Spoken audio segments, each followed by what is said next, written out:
Mga tao sa Japan mahilig sa tite, humahalik sa tite, niyayakap ang tite, kinakain ng tite at nagdadasal sa mga tite. Ito ay isang authentic festival. At may koneksyon ba ito sa iyong burat? Isa sa mga festival na siniselebrate sa Japan ay ang pagsamba sa malalaking tite.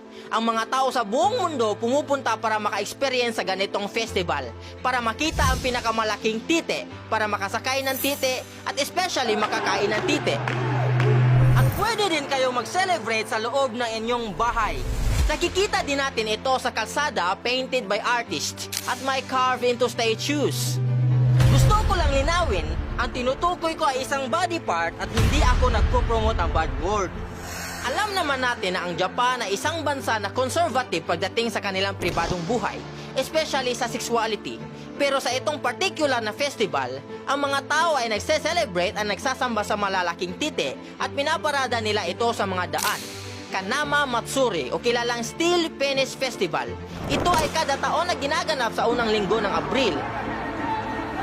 Libu-libong pamilya ang bumibisita sa Kawasaki, Japan para mag-celebrate ng sex, fertility, long marriages at healthy deliveries. O rason lang para makakain ng hugis titi na lollipops. Sa loob ng festival, meron daikon radish cutting contest kung saan ang radish ay hinuhugis titi at meron itong iba't ibang hugis at laki.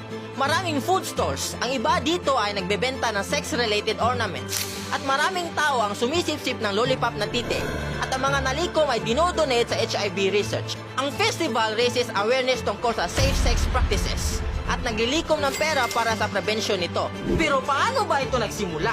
Ito ay nagsimula noong 17th century sa panahon ng Edo period, kung saan ang mga prostitutes ay nagsama-sama para magdasal sa sex gods, proteksyon laban sa sexually transmitted diseases sa Kanama Shrine sa Kawasaki City.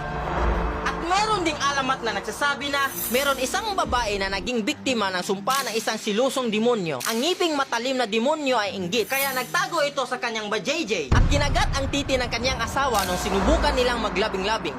Ang babae ay humingi ng tulong sa isang blacksmith kung saan gumawa ito ng bakal na titi.